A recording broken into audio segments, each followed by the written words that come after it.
And hello YouTube, this is Thomas Judge back once again, and it's another Steam Deck video. Actually, this is the sequel to the last video I did, which was kind of a generic overview of loads of Steam Deck related things that I discovered. And this video, which I'm going to I think label as 16B, is actually my personal build tips on setting up a Steam Deck Batacera build. Now, as I've said, this entire guide is a series of how I learned how to do it. In other words, fucking around and finding out. I'm not going to be providing links to any ROMs or anything like that. And I tend to try to avoid too much technical detail. But what I found is when setting up my Steam Deck Batacera builds, there were a bunch of things across all the various consoles that no one else had mentioned, that wasn't in the wiki, or in fact that the wiki was incorrect about. And so I thought it was useful capturing them here for other people that had the same problems like me. There's nothing more inclined to make you feel alone than doing a Google search for a problem you're having on a technical issue like a Batacera build and finding one person from 2 years ago in a Reddit thread who had the same problem with no replies. And that is what I did here. So what I'm going to do is I'm going to talk through some technical tweaks and configurations and build tips that weren't anywhere else on the Steam Deck. Hopefully, if you're a Steam Deck owner and you're trying to set up Batacera, this will answer some of the problems you've had and some of the troubleshooting that you might not have been able to get elsewhere. I am going to show some footage of my Steam Deck build, but I'll be honest, the footage didn't come across very well because there's a lot of blurry footage. The camera keeps on zooming in and out, and it wasn't really locking in on my Steam Deck. So I have parenthetically added in a bit of editing to just kind of explain exactly what I'm talking about in those overhead shots. And then we talk a bit about sort of more advanced consoles as well. So with no further ado, I'm just going to talk about the deck builds that I had. Before I talk about specific consoles, there's a couple of things that I'm going to point out. If you have a ROM for a game that doesn't work on the Steam Deck, whether that's an Xbox 360 game or a really intensive PS3 game like Metal Gear Solid 4 or something like that, I would recommend hanging on to that ROM. There's a couple of reasons for this.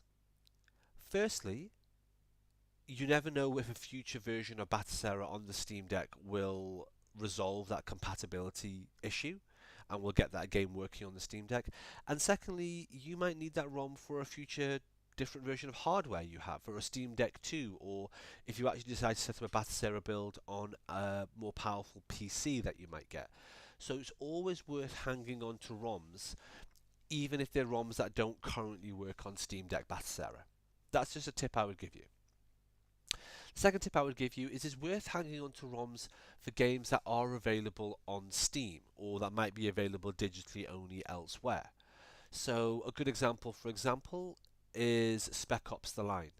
Now, I've kept the ROMs for this, for my PS3 version, even though I'm aware that it was available on Steam Library, but it got delisted from Steam last year.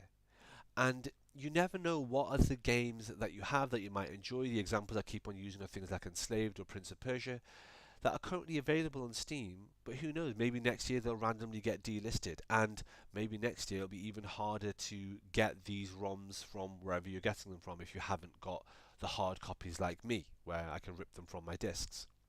So as a result, I would recommend hanging on to ROMs for your favourite games, even if they are available digitally elsewhere, because you never know how that landscape will change. And of course, digital ownership, as we've talked about in some of these videos, is kind of a lie and kind of a falsehood, as often is backwards compatibility. Retro gaming and retro emulation is really the only thing which is DRM free, where you get to own your own stuff. So I'd recommend keeping those. Well, with no further ado, what we're looking at now is the Batacera wiki, which, like I've said several times, is really, really helpful. And the system we're looking at here is a system called Mugen. Now, I haven't talked much about Mugen so far. I'm actually going to talk about it quite a lot in the next video in this series, where I talk about both Mugen and OpenBore. But one thing that I'll say is that Mugen is only available on PC builds. You can't have it on stuff like Retroid Pockets or things like that.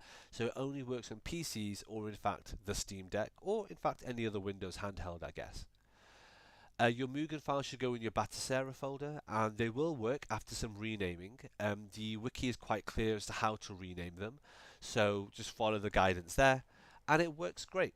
Like I say, more on Mugen and what Mugen is in the next video in this series. 3DS emulation is a bit fiddly, not just because it's normally a dual screen device. So there's a couple of things to keep in mind here. Firstly, the ROMs can either be encrypted or decrypted. and there's no clear indication of which is which based on the ROM extension, which is kind of unhelpful and annoying. So when you get hold of these ROMs, be very careful to make sure you keep your encrypted ROMs together or your decrypted ROMs together.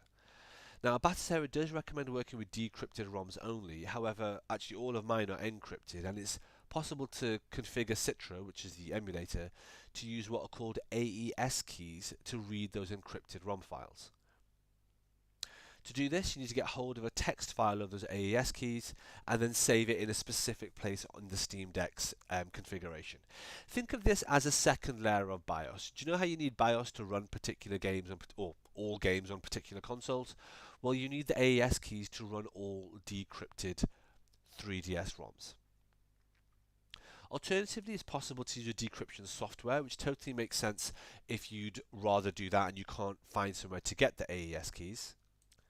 That's understandable. I ended up using encryptor software because I did have an AES text file, but again, tracking these sorts of things down with the sort of end of the Internet Archive is actually a really tricky thing to do nowadays. So you just need to make that choice. Are you going to go for encrypted or decrypted? And then for each of those, you need to do particular further steps. As a separate issue, and we'll come across this again in a second in the footage that I'm going to film, the ROMs for 3DS games always boot up in French. This is really annoying. I haven't managed to find a sensible workaround for this that works 100% of the time. If you have a game that allows you to pick the language in the game, like Dead or Alive or something like that, then you can boot it up in French, and I know enough French that I can navigate through the menus and I can select English language and then you're good for English.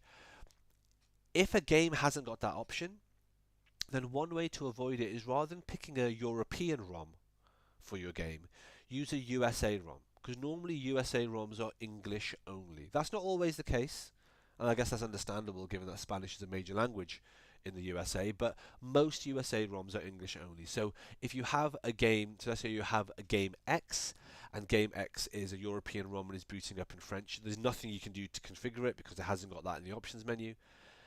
Get rid of that ROM and try a USA American ROM. A lot of the time that will resolve the problem and you'll suddenly start booting up in English, which is obviously really helpful for me as an English speaker. That's the only workaround I could find. Possibly a future version of Batacera will address this, but right now that's a little quirk of 3DS emulation which is annoying. Moving on to Nintendo DS, I actually found a couple of issues when doing emulation here. And the first issue is this: the default libretto emulators don't do touchscreen very well, if at all.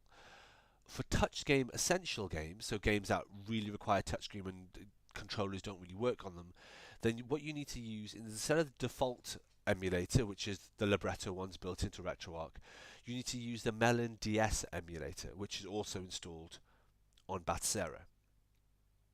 However, if you use the Melon DS emulator, this then causes a second issue.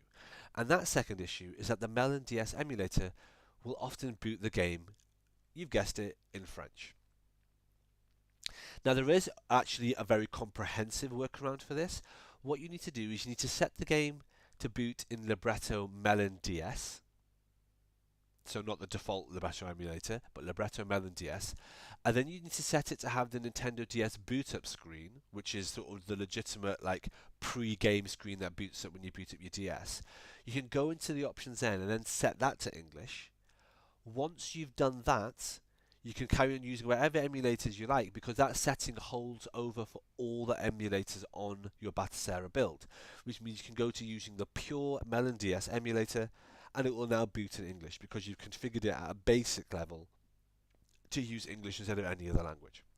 I know that's fiddly, but that's the way to get around that with Nintendo DS. Those were the only issues that I found so far with all the games on my build A, which is the one including kind of Genesis and SNES and PS1 and that sort of stuff. There might be others I find in the future, but for now those are the ones that I found that no one else had really mentioned and weren't very clear at all from the wiki. So what I'm going to do now is I'm going to move to some footage which is going to show you build B of my Steam Deck, which is going to be Xbox, Wii, PS2, GameCube, and Wii U, and you'll hear me talking about that. I am also going to add in just a little bit of these sort of clip outs bit of footage just to edit it, just to make it a bit clear. Because, like say, I think my video capture and what I filmed isn't necessarily brilliant. All right, moving over to that. And hello YouTube. So this should hopefully be a section within this larger video. I probably talked a bit about Steam Deck and a bit about a few specific consoles. What I now want to do is actually show you my personal Steam Deck. And what I'm going to do when showing you this is I am going to actually talk through just a few of the things I have in this current build. So this, by the way, is a case from TomTok, highly recommended. TomTok do excellent handheld cases. So this is my Steam Deck. This is everything that is on it. I use the Artflix theme for this. This is build B. So this is all my PS2, Xbox, Wii U, Wii games and so on. So what I'm going to do is just talk you through some of these and some of the issues that I've had here. So let's start off with Xbox.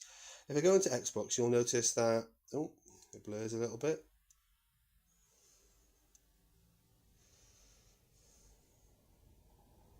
There we are. We go here into Kung Fu Code. So these are all the games that I have. I made an important discovery when playing my Xbox on the Steam Deck, and that is this. The discovery is this. Whilst I have the correct BIOS files, which I will put in the text around the screenshot down below, unfortunately the game still boots up in French, which we're going to see in just a second.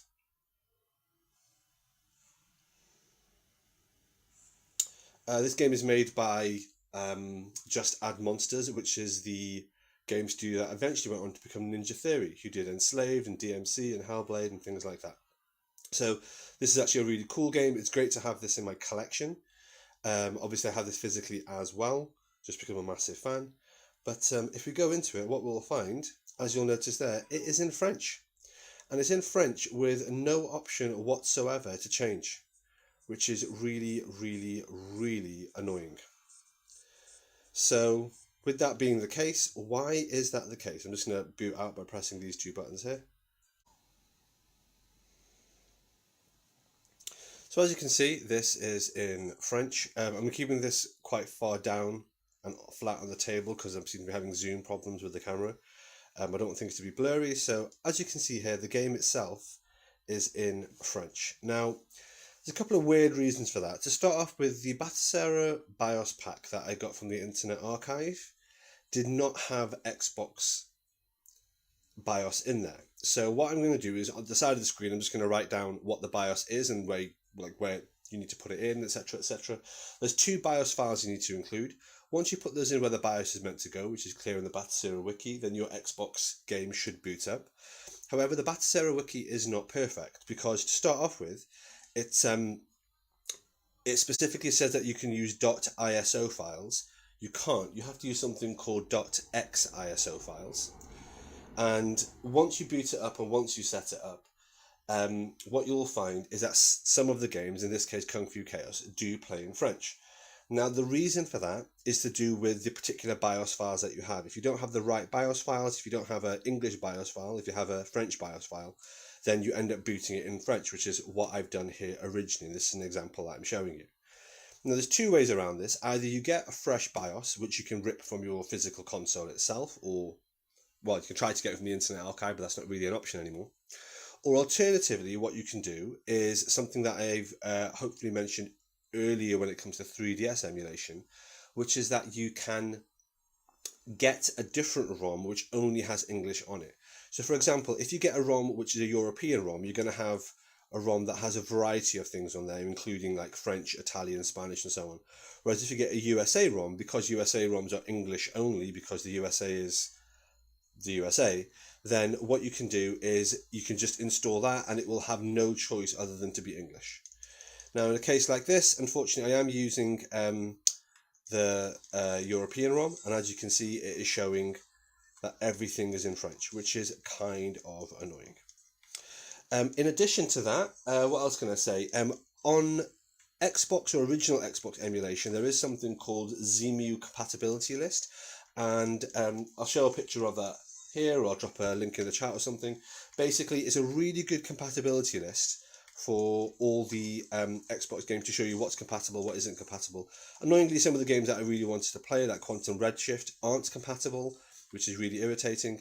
But it's a really useful index to know where you are with your emulation on something like this. What else did I do here? I set the video output to be scaled to fit and at a 16:9 aspect ratio, which I found worked really well. And it gives you this full screen kind of feel. Otherwise, you do have a little bit of like unused real estate on the right and left. What else to say? Let me just boot out of this.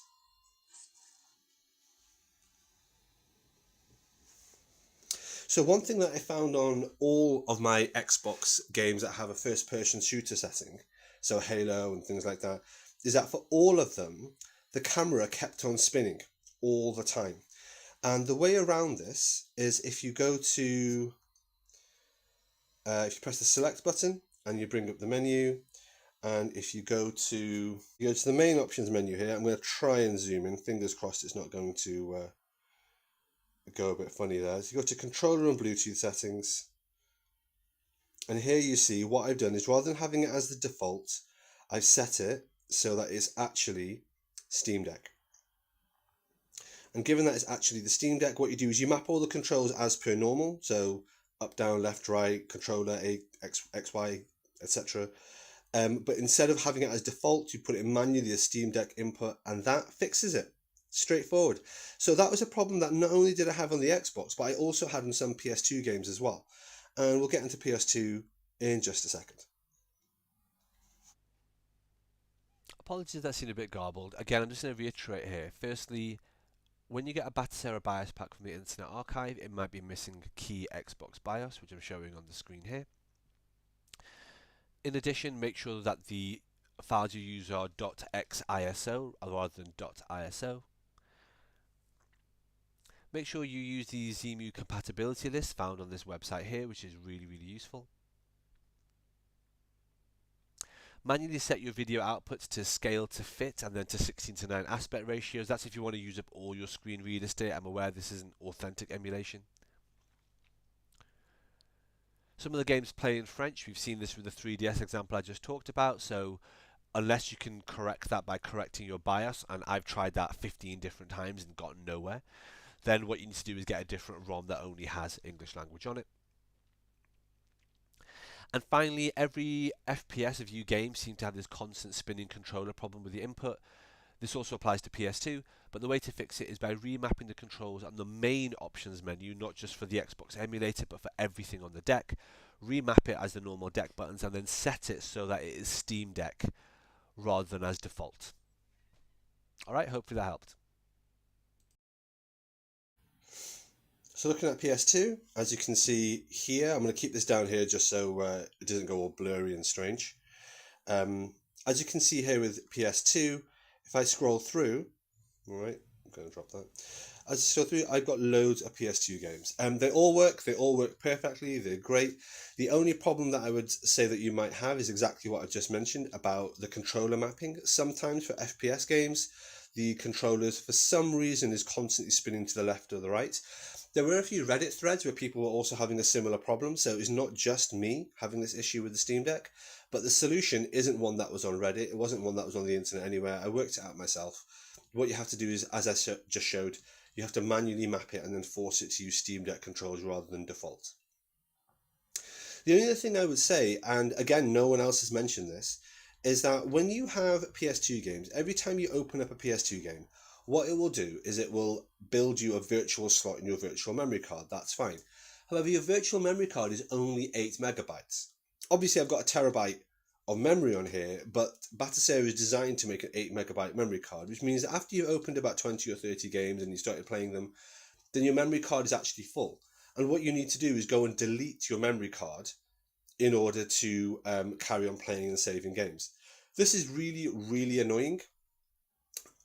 If you had Batasera installed on your PC, there's a way of going into the settings to make the memory card much bigger than 8 megabytes. But in this case, we're on a Steam Deck, so you actually can't access the same settings you would on a normal PC. And so you're actually in a position, or I'm actually in a position, where what I would have to do is actually just delete the games, access it, delete the games, come out, and you lose all your memory. Sorry, delete your memory card saves for the games, and as a result, you lose all your save cards for the game. So that's a really annoying thing that no one's mentioned. You've only got a limited number of memory card saves on your PS2 build. Onto the PS2, just to reiterate, Batocera makes a virtual PS2 memory card. It's only 8 megabytes inside. It can only handle saving about 20 or 30 games. So if you're going through all your games like I've been doing and setting up save files each time, eventually when you're 30 or 40 games in, you will find out you've maxed out your memory card. You will have two memory cards, but again, that's only a total of 16 megabytes. So ultimately, you can't have saves for all of your games if you've got a couple of hundred games at the same time. What you need to do is to go into your Steam Deck via the normal mechanism, log in via your PC over the air, etc., etc., and you need to delete those old save games.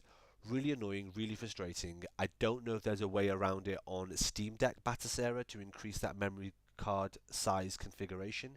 You can apparently do it on PC, but this appears to be a limitation of the Steam Deck build. As a second issue, again, like the Xbox, all FPS view games seem to be constantly spinning. I found one lonely person on Reddit from 2 years ago who's having the same problem.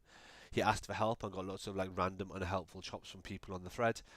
Um, so I found a solution. What you need to do is go into the main options menu for the entire Batocera build and map all the controls for player one. Just completely standard, map them as they are, nothing complicated about it, but then push to using Steam Deck as opposed to using the default build, as mentioned before.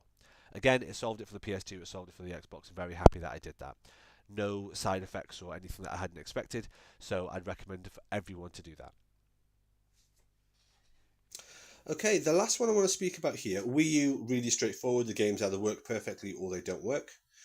GameCube, similarly, either work perfectly or they don't work. The Wii is a little bit funny. The key thing about the Wii is that every single game will have to have bespoke controller settings. Now, the way to do this, and the way that I eventually discovered to do this at least, is, for example, what you do is you go into the main menu, you then go into controller settings.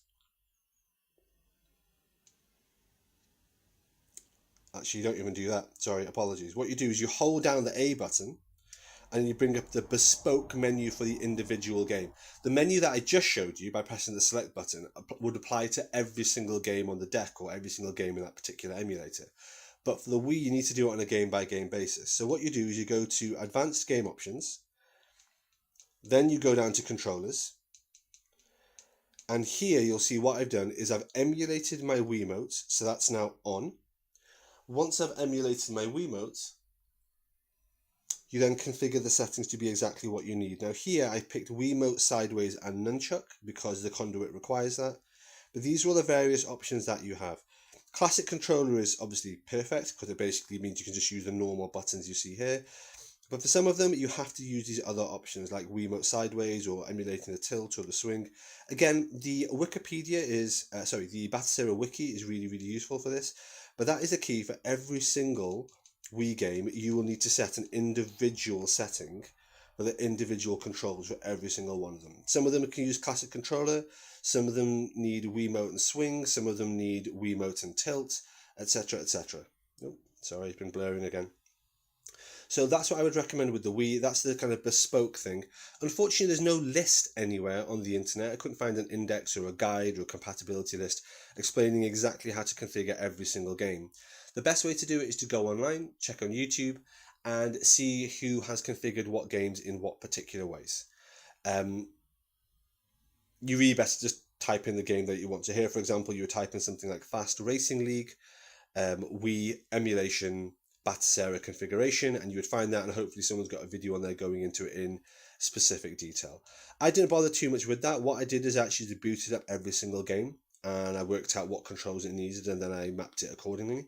It's a bit of a slow, tedious way of doing it, but I found that a really useful way of learning more about it anyway. As usual, fuck around and find out. And that's the tip I'd give you for the Wii. Again, just to reiterate those points for the Wii, the key thing here is the control screens. This is the reason why I recommend trying to avoid any Wii emulation at all. If the game is available on any other console, please use that instead.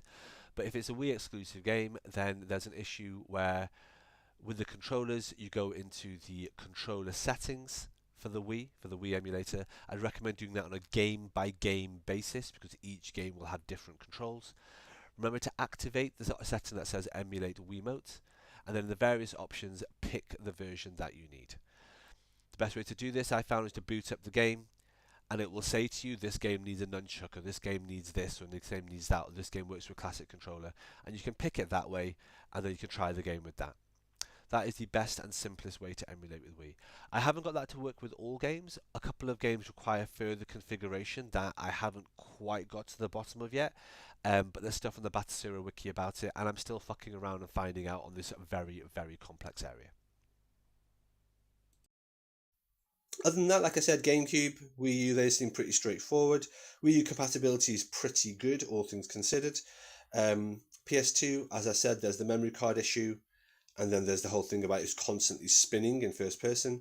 Xbox constantly spins in first person. You've got to mess around a little bit with the BIOS, as explained, and some of the games boot in French.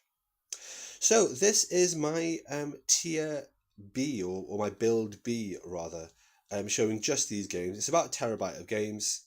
There are in total 400 and something games on here. Really glad I have it. Works really well. And what I'm going to do next is, again, just jump to a normal screen share, and I'll talk you through some of the things I have on my build C. So this is now my PS3 and Xbox 360 build for my Steam Deck. I'm going to talk you through some of the troubleshooting tips that I had. The reason that I'm not going to bother actually showing you that is, one, I don't really think it's very fulfilling to actually watch me just scrolling through Steam Deck carousel. But also, actually swapping out the SD cards is a little bit of a pain. So you'll notice here I have a skin on my Steam Deck, which is nice, adds a little bit of extra protection, especially given I am quite clumsy and quite prone to dropping things. So I do like to have a bit of extra protection. That said, as you'll see here, the SD card slot is in there.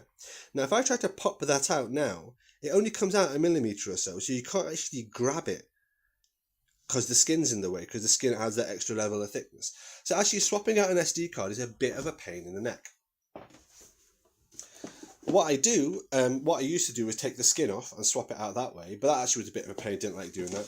What I now do is I have actually, I've got some rubberized tweezers that I use. So I pop it out, it comes out a millimeter, you stick in the tweezers and you gently pull it out, put it to one side, get the other ones, get some tweezers, gently pop it in.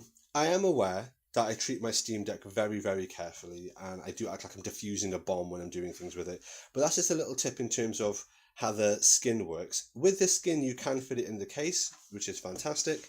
But yeah, that's why I'm not going to bother actually swapping out builds and show you the different builds. What else do you need to see? There's loads of people on the internet with way better videos about their Steam Deck builds than me. I just wanted to show you just my PS2, Xbox Wii tweaks and those menus. I'm going to edit this down a lot to get rid of the blurring and the ums and the ahs and some of the junkiness of the way I filmed this. And yeah, like I say, I'm going to jump over now to give you a kind of like just a screen share guide, just talking through the issues I found with Build C, and then that'll be the end of the video. Thanks for watching so far. Alright, we're back to some screen captures from the Batasera wiki. What I'm going to talk about here is the difficulties I had in emulating PS3 games. So a Steam Deck is really good at running PS3 games, although obviously they are quite power intensive for it. What I will say is the very first time that you boot up a PS3 game using Batasera, it loads up loads of really mad Windows DOS screens and does loads of automatic stuff for like 5 or 10 minutes. It'll freak you out. Don't worry, it's supposed to do this. It's set in configuration, it's building all the right partitions and everything. Once it's done that, it then stops doing all these weird screens, quit out of that, and that is the only time that will ever happen. The original setup is scary and intimidating and will panic you, but don't let it worry you too much. The second time you then boot into a game, or any game in the PS3, what you'll find, it takes ages to decompress and install the files. This is installing something called PUP files. So every single game you have will do this. It will take about 3-4 minutes, possibly even longer, just to install all the PUP files and get that set up on your Steam Deck. What that then means is the third time you load up a game, it will just work smoothly instantly. The thing to keep in mind is that that initial setup of decompressing and setting up the PUP files does eat up memory. So if you pack your Steam Deck build just full of PS3 games, they then have no memory in which to decompress and install these extra files. I haven't quite worked out how much room these files take yet, but I would strongly recommend leaving several gig, if not 100 or so gig, spare on your memory card specifically so you can unpack and actually install these PS3 files, which happens automatically when you run them for the first time. As a result, I would recommend not necessarily overloading your SD card, and I would recommend booting up every single game that you have one by one to do this installation. I did find an annoying difficulty when I was setting up my PS3 games on Batacera, and I spotted this firstly on Prince of Persia, but then on other games, which is that the button L2 wasn't mapped. In the end, I discovered that L2 was mapped to the right trackpad button, which was really weird and annoying. As a result, I haven't been able to get this to work, and I've seen this on a couple of other PS3 games as well. I'm hoping that a fresh install will fix this, but before I did that, what I did is I just brought Prince of Persia on my Steam Deck, so I can play it handheld on my Steam Deck through my Steam library. The goal, of course, is to still have it on Batacera, but that's a conversation I'll touch on at the end of the video. Other than installing the various PPU modules, which, like I say, takes up memory and takes up a lot of time, there are a few other things you can do. You can install, or rather, you can tweak things on an option called GPU tweaks, which has advanced settings. In terms of that, I'd recommend checking out the RPCS3 compatibility list that I'm showing you here, which will give you a really good idea of what tweaks you can or should do to just optimize the use of a particular ROM or a particular game on your deck. So it might say to switch off certain settings or to use other settings in a different way, and you can do all that in the options menu, and that makes PS3 emulation even better and smoother on your deck. What I find for me is that the majority of PS3 games work, but not all of them, and of the ones that work, about half of them work flawlessly, and the other half work reasonably well with a couple of glitches and things that you just have to accept. That's where we are right now. Obviously, that may change in the future. Moving on to Xbox 360 emulation, what I found is that Xbox 360 games, essentially the ones on disc, just don't work. Xbox Live Arcade games do work and work really well, which is nice. So that's one of the reasons why I say if you have an online-only game that you want to emulate, it's much easier to emulate it using Xbox Live versions of the game rather than using the PSN version of the game. That said, I do have some bad news, which is that a recent Xenia fork used in Batacera essentially had some malicious codes in it, which means that no Xbox emulation is working at all. And my current build version, which I think is build 39 or 40 or something, has got this little bit of malicious code in it blocking use of Xenia and Xbox emulation. As a result, what I'm planning on doing is, at time of writing, Batacera version 42 is about to get released, which is very exciting. So what I'm planning on doing is letting it release, and then maybe a week or two after, I'm going to try something that I haven't tried in a while, which is I'm going to try to update the Batacera version on the Steam Deck online using Wi-Fi. If you're watching this series so far, you'll know that I tried it literally on my original Steam Deck build that I purchased off eBay. I would have talked about it in the last video in this series, and it bricked the Steam Deck, it lost everything. I had to do a complete wipe of the hard drive, delete all the partitions and start again from scratch. So I'm kind of wary about doing it again. That said, I'm going to risk it. Why not? Because ultimately I need to tear down this entire build anyway to get rid of this malicious Xenia code, and also to see if the later versions of Batacera have fixed this issue with PS3 mapping to the wrong trackpad and the right and left buttons and that sort of thing. So I'm going to have to tear it down anyway, so I will try an over-the-air wireless installation. And if that doesn't work, which fair enough it might not do, then I'm just deleting everything and starting from scratch for this build anyway. But that's for build C. I'm not really keen on doing any kind of online or over-the-air updates, or any updates of any kind, in fact, for build A or build B, because build A works fine. How much better can PlayStation emulation get? It already works perfectly. And build B works fine, and I've had to do loads of configuration for individual games like Wii games, and for some PS2 games and Xbox games I've been tweaking various bits and pieces. So the last thing I want to do is change to a new version of Batacera, which won't add any real improvements for those consoles, but might mean that I lose all my various configurations. So that's where I am on this. That's where we are on configuration. That's where we are on the various consoles. Hopefully that's been helpful, everybody. Hopefully this relatively long deep dive into actual grassroots hands-on Batacera configuration on Steam Deck has helped answer some of your questions. There's loads I haven't covered here. There's loads of other extras and bits and pieces. For example, there's something called cryo utilities you can install. There's loads of different versions of the front end other than Batacera. So obviously there's EmuDeck and Bazite and RetroDeck and these various things. I'd recommend checking these all out yourself. Like I say, I went down the Batacera rabbit hole because it does have a great wiki. It does have a great community. It is really comprehensive and easy to use and builds on all the stuff I learnt in previous steps, such as messing around with these plug and play devices and learning how to use Emulation Station. So from my point of view, this is exactly the right kind of build for me, exactly the right sort of thing I want to do. Let me know your thoughts down below. Let me know if any of this was helpful in troubleshooting any problems you've had. And in the next video, we're going to dive into some of the weird kind of ancillary edge retro gaming things like Open Bore and Mugen. And then we're going to be in the end game for this series. Thanks for watching, and until next time, stay classy.